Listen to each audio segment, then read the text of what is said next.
around pricing. Okay.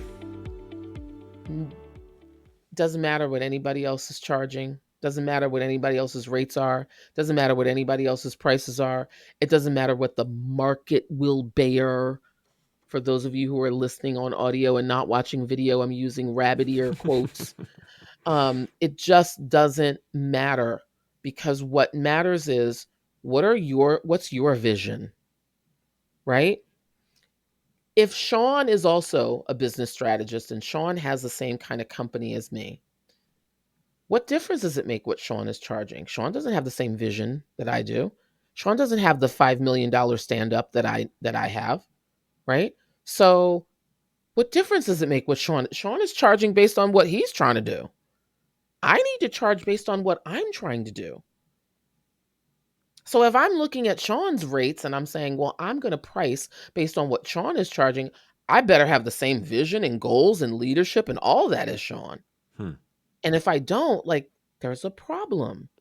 It doesn't matter. People always come to me and they want to know, well, will people really pay that? Listen, to that, my answer is always twofold. Number one, somewhere somebody is sitting on a gold toilet.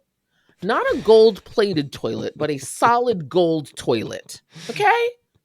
Like, just let that sink in for a minute. Okay. Number two, there's a company, small company, called Pentagram out of New York, and they create logos for millions of dollars. Millions of dollars.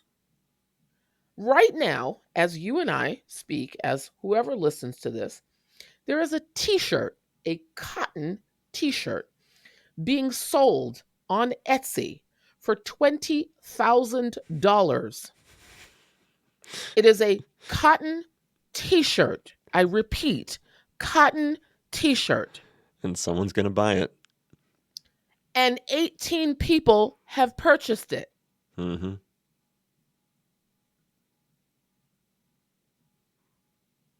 It doesn't matter. It literally doesn't matter.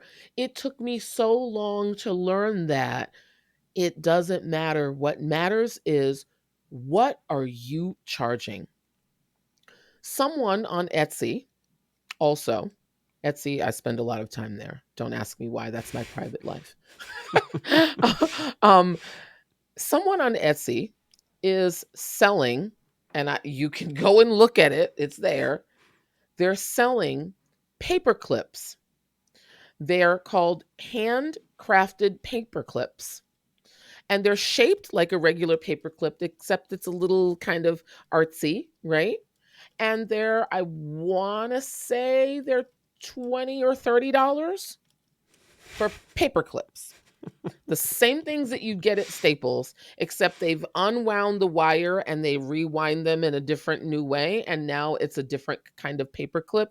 Wow. And so they're charging, 30 times what they would charge in Staples or someplace else. And someone's buying it. It doesn't matter. Yeah.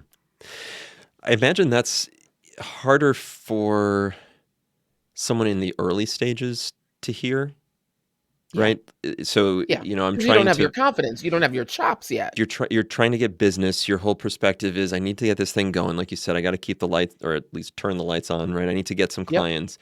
And if I go and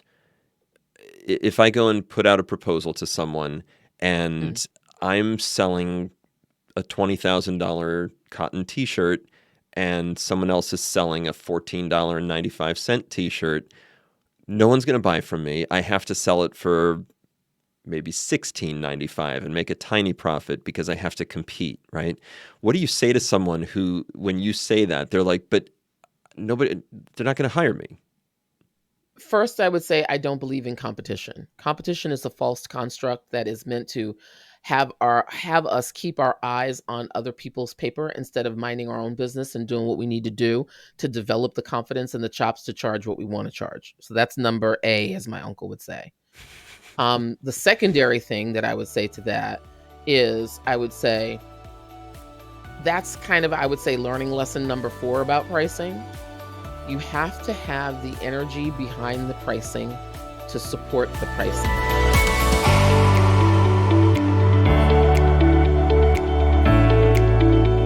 Did you you learn something just now? Get the full episode of Ways We Learn wherever you get your podcasts. And while you're there, we'd love to get your rating or review.